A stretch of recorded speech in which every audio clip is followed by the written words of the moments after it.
Yes.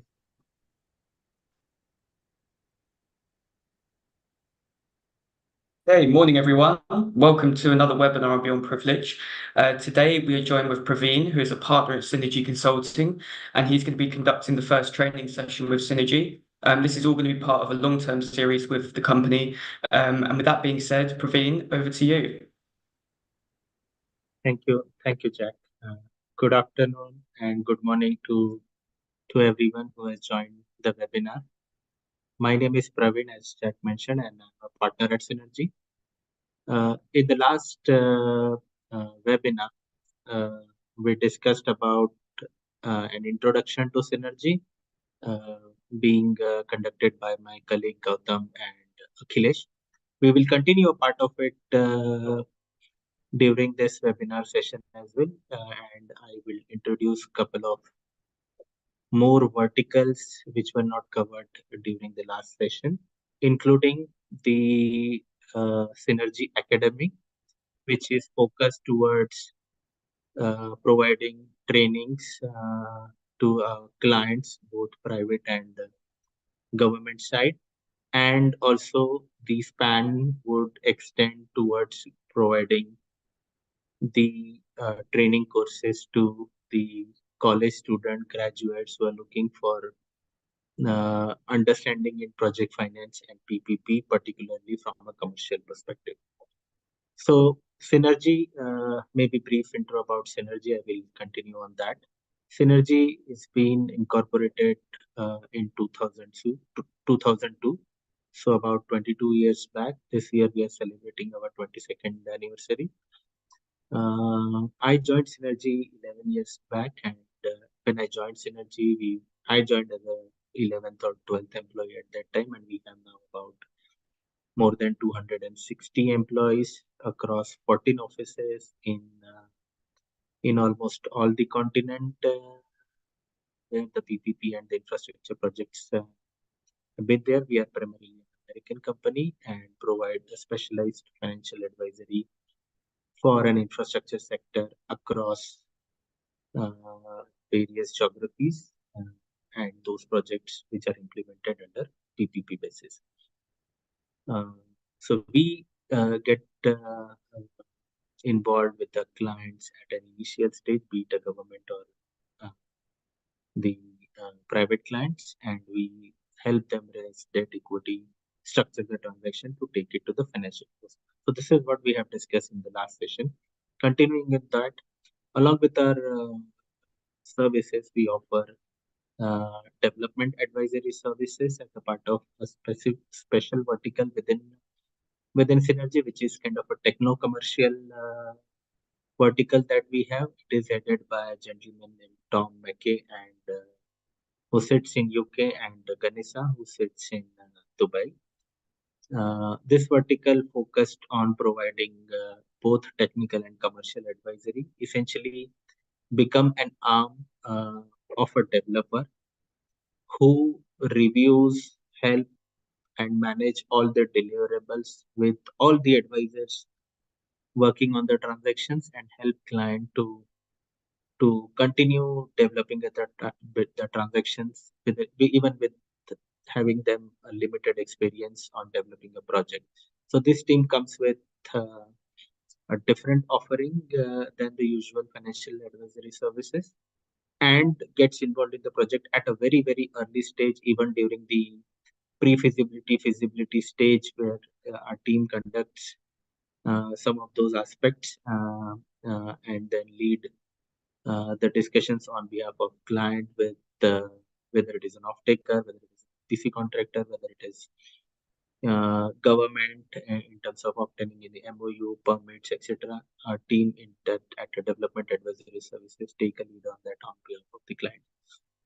Moving on to the next vertical, which is growing well within Synergy, and we have more than 2 dozens of mandate within M&A across various geography, be it a sell side or Buy-side advisory services, we have been running processes for sell-side transactions for our clients, and we have been helping buy-side transactions, including our client to do the valuation, due diligence, negotiating the SPA, SHAs, and completing the M&A transaction. I think from synergy perspective, I think we have closed more than $8 billion of an M&A till now across various sectors.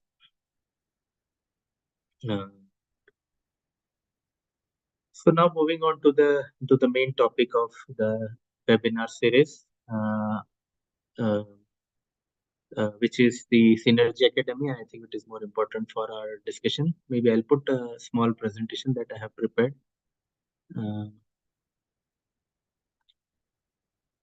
So Synergy Academy, which we have launched a couple of years ago, to cater to a client on the Synergy training program, and I'll talk about the details module that we conduct within the Synergy Academy.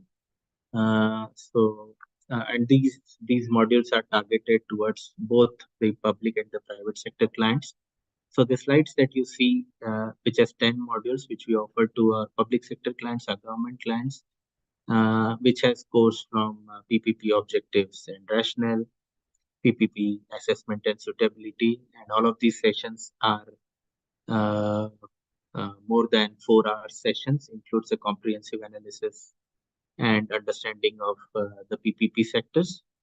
Then, as a part of our offering, we developed an outline business case. It's kind of a group exercise as a part of a module that we offer, where we help the attendees to understand what we have done in the module 1 and module 2 and develop a business case for any particular project that needs to be done under PPP. So here we do all the studies with regards to the cost benefit analysis, developmental analysis, VFM analysis, understand the impact of whatever projects that we are planning to do under PPP, how does it fits into the overall target that needs to be achieved by the government by doing an infrastructure project. Now, once we have the business case ready for the PPP, the next module talks about how do we run the tender process, and it talks about a very specific aspects from an authority perspective. And the next module talks about what is a bidder expectation from any particular PPP project being tendered out in an international competitive tender mechanism. So these two, module 4 and module 5, talked about the complete process from the pre-feasibility, feasibility until the full RFP process that needs to be run as a part of tender process. So those two covers the critical aspect that needs to be looked at. Moving on to the module 5, as a part of tender process, you develop a lot of documentation, which is called as an RFP package. Within the RFP package, you have several documents being prepared.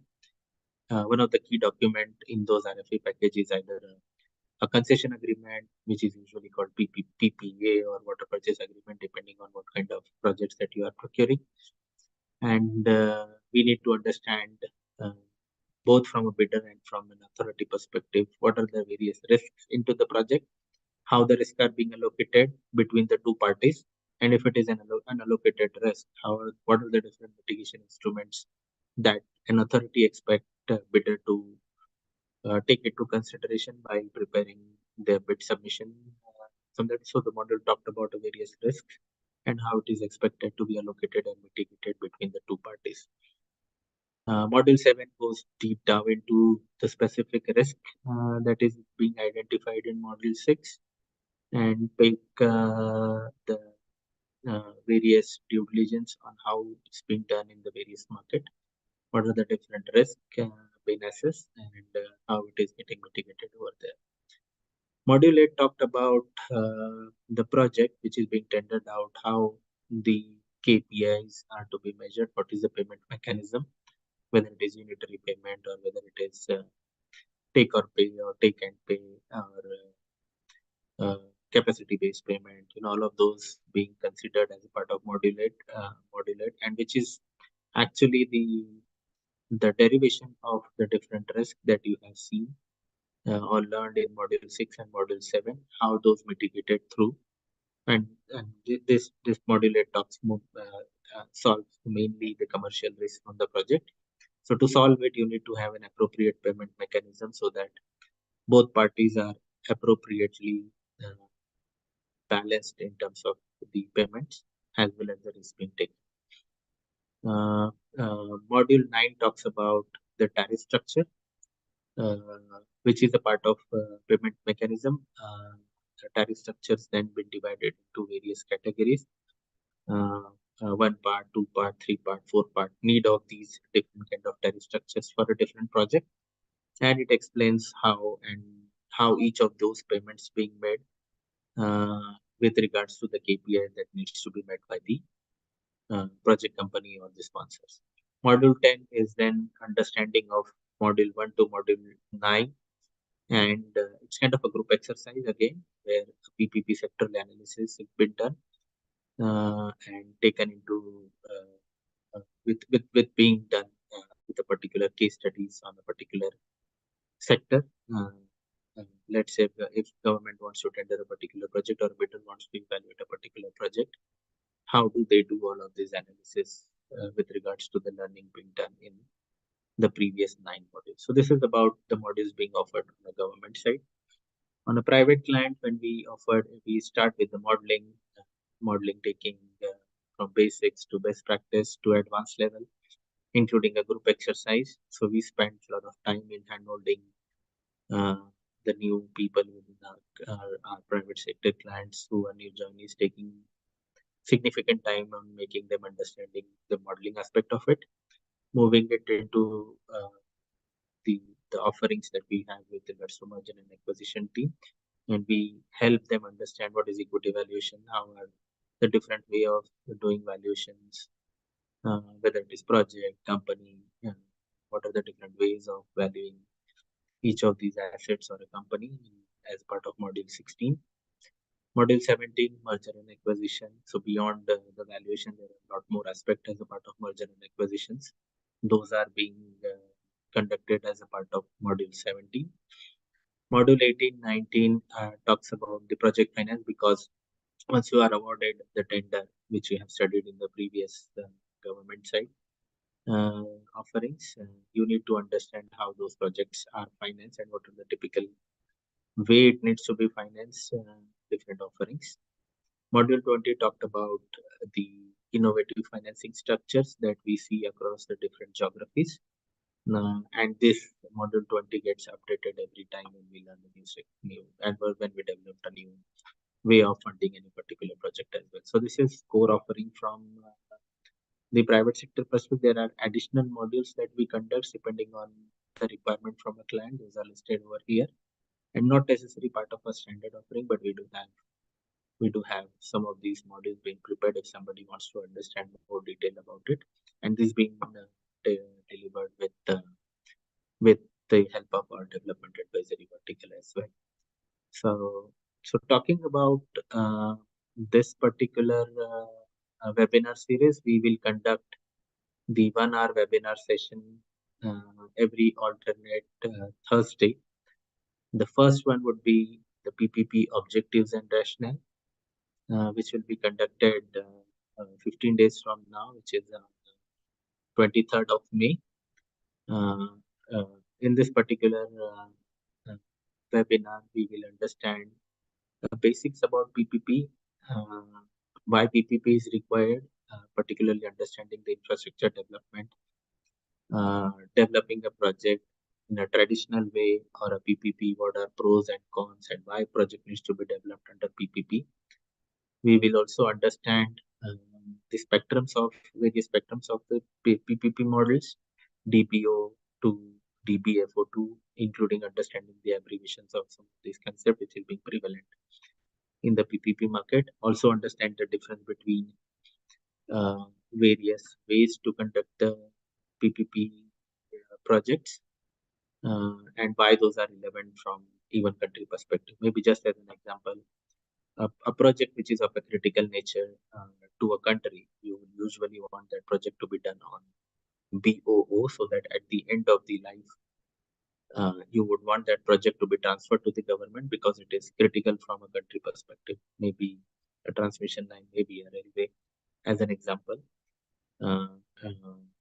compared to the BOOT, where you where a smaller scale utility project, you can retain it with the private player. So BOT is where the critical projects you transfer to the government, and BOO, the private sector can still retain the ownership even after the concession is over, and there is a market beyond the utility where the private player can actually sell whatever is the project output is. So some of these understanding you will get this from this module.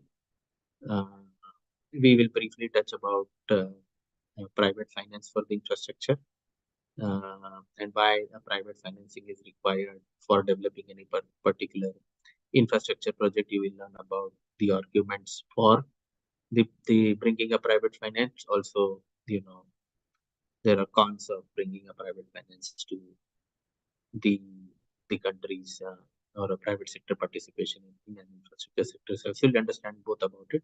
We'll try and cover as much as during 1 hour, but we will have materials prepared so that we would have enough learning experience for 1 hour. The next module that we will cover 15 days after 23rd of May is PPP assessment and suitability, where we will understand the project identification and PPP screening. We will learn about various preparatory activities that needs to be taken into consideration during the PPP cycle. We will understand PPP pipelines. What are the things that needs to be done, including planning the projects for developing the PPP pipeline, just to understand whether the project is suitable from a country perspective to be done on a PPP basis. We will understand why a particular project needs to be selected on a PPP basis. And once the project is selected, what are the different way of evaluating the project, whether it is cost benefit analysis, economic analysis, developmental analysis. All of this we'll try and cover in the next session of the webinar. Now after that, we'll go detailed into one particular sector. Mostly we will go into the power sector, which is more simple form of PPP compared to the more complex form where you have kind of a non-utility sector where it is mainly based on surveys like the education, school, or healthcare. PPPs where the KPIs are different and the outputs of the PPP can be different. For example, an output of a plant, solar PV plant, if it is coming from a developer A or developer B, you can't distinguish between an output. But whether it is a school or an education PPP, you can actually distinguish that A is better than B in terms of offering services.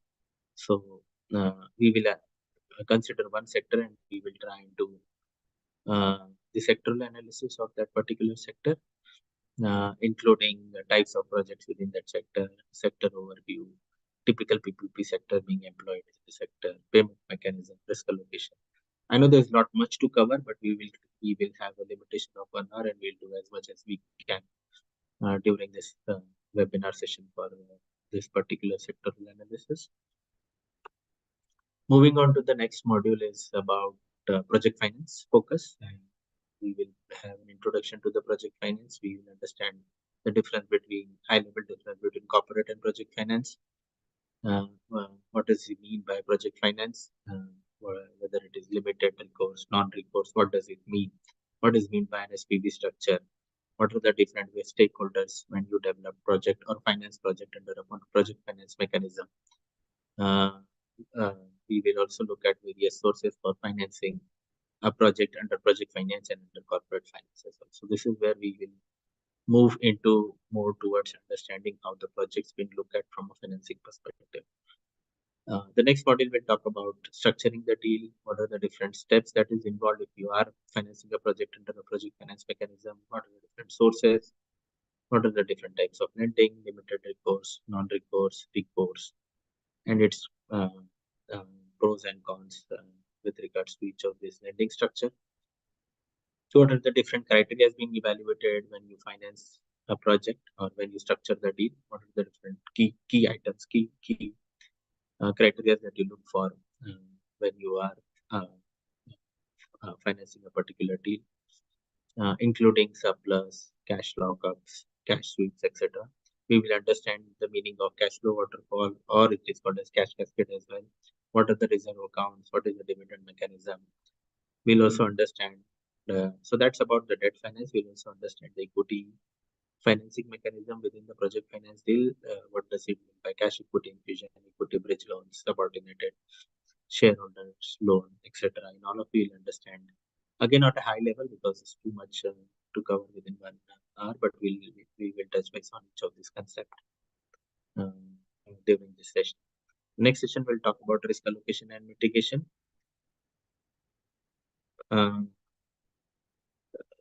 So this will cover from inception till the completion of the project. So we'll understand the various risks that needs to be considered during the development phase, construction phase, during the handover between the construction and the operation, which is the startup phase, and during the operation phase as well. So we'll understand various risks during this module, and what are the different trigger points and where it is actually mitigated in terms of each of this risk element. We will understand. So this will give a brief understanding of how typical risk and its mitigation are important from the project finance perspective. The module 7 will talk about detail about the various risks that we have identified during the previous module, and it will talk about the due diligence and risk assessment in each of these cases. So we have identified technical project analysis, financial structuring risk, input risk, offtake risk, contract risk. So we will cover all of this during that webinar session. And the last one will cover about the payment mechanism,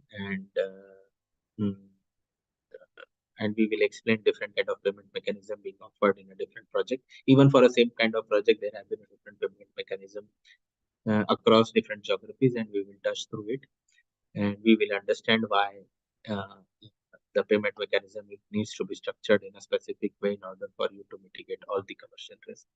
So this is what we will cover during all the modules from the webinar that is going to be conducted from the next month onward, and I will be leading these sessions, and I'll be accompanied by one of my colleagues. It will be different colleague at a different webinar session, and we will have the announcement being made at a various platforms, LinkedIn or a Beyond Privilege platform, very early stage. So this is what I wanted to cover during this webinar session. Jack, anything that you want to ask now? That's great. Thank you, Praveen. I think we're going to move on to some questions from the chat. The first one that we've had is, will you be covering macroeconomics as part of your project financing? Yes, macroeconomic risk is part of an essential risk that needs to be looked at when we are structuring a project under a PPP mechanism. Whether it is inflation risk, whether it is currency risk, it is very important risk that needs to be identified, mitigated when you are structuring the project under a PPP mechanism and are financing it through the project finance mechanism. So it is very important, and it will be covered as a part of one of our session. Perfect, thanks. The next question that we've had is, where do you see the most financial investments coming from in the future? So PPP has a long way to go. PPP and project finance, considering it makes sense for government to always develop project under PPP mechanism, because government is meant to govern and put the appropriate regulatory and legal framework within the country, and it is always being a responsibility of payment private player to develop this project. So PPP mechanism will always be there. In terms of funding, it's a part of innovation funding module. You would see a lot of it's not offered in this webinar series, but we just to touch on based on some of the innovative funding that's been currently. So you would see a plain vanilla financing structure, project finance. You have seen a corporate finance structure being used traditionally. Within project finance, there are many structures being available in order to finance a project. Nowadays, project being financed through a bond structure as well. There are various other structure being offered in Middle Eastern countries like Islamic structures and all. So there are various ways of funding these structures uh, for any particular good PPP project. Thanks, Praveen. The next question that we've had is, what real case studies will you be using as like examples during the course? This webinar is meant for people who are very new and has a little bit conceptual understanding of PPP and PF. So we will start with a very simple structure. We will probably consider energy sector as a base for everybody to make it more relatable. There are, of course, more complex transactions being done across the world, but I don't think for this webinar it is relevant because it is meant for a general public, and I would want people to make most of it. So we will take maybe energy sector within energy sector IPP. Thanks, Praveen. The next question that we've had is, what are your predictions for inflation and currency risk? Well, I mean, I'm always positive on all of these aspects when it comes to economy. So I'll talk about my areas of expertise. I'm being part of Africa and managing projects across Africa. Inflation would remain the key aspect, but has always been mitigated through the transactions. The countries who are developing and developed country requires a lot of infrastructure investment, lot of foreign direct investment to be made into the country, which put an inflationary pressure on the local currency, unless the local banks are liquid enough. But if you have to bring financing from other part of the world, it would definitely put an inflationary pressure, both on the currency as well as on the indexation. So it won't go away very soon. But as long as we have the specific of these being mitigated in various documents, I don't think it would be an issue from a transaction perspective. Praveen, another question we've had is, how do you see financial modeling changing for gas projects? It won't change. It will remain as is. The structure may different from a transaction to transaction perspective, country to country perspective. Financial modeling is not going to change. Praveen, another question we've had is, AI is gaining an increasingly important role in consulting ecosystem. Extending to that in the context of PPPs, are there any meaningful applications of AI? I have not come across an AI which can replace human intervention that is required. You may get a base template for modeling perspective or a base PPA template or a base concession agreement, but every project is unique. Every project is individual. Your AI cannot just develop on its own. Needs a human intervention. It may aid you to generate whatever outputs that you need to generate, but it cannot replace human mind. Great, thanks, Praveen. We'll take a couple more questions. What degree would help me get a job within an organization like Synergy? Okay, I think you need to get in touch with our HR. I am not the correct person to answer this question. Okay, we'll take one more. What do you think universities should be teaching to help students prepare for jobs in project financing and energy? Yeah, I think so. Since I am also a graduate and I did my MBA in finance, I learned the basic of it during my MBA, and I think it is essential. And I did my MBA 16 years back, so I don't know what is being taught in the current education system, but I'm sure they are also evolving. So some of these aspects were covered during my time, so I'm sure it has been advanced during this year. So I'm sure most of these university are covering. If anybody is interested in doing their graduation in finance, I think most of it are are already covered. If not in detail, at least a basic are being touched. Yeah, thank you, Praveen, and thank you to everybody watching today. Be sure to tune in for the next one on May the 23rd. Praveen, thank you for joining us. I'm sure people can connect with you on Beyond Privilege, and if they've got any more questions, I'm sure they can reach out. Thank you, Jack. And yeah, I request everyone to register. Maybe just spread the word to your friends and families if they are interested in understanding PPP project finance.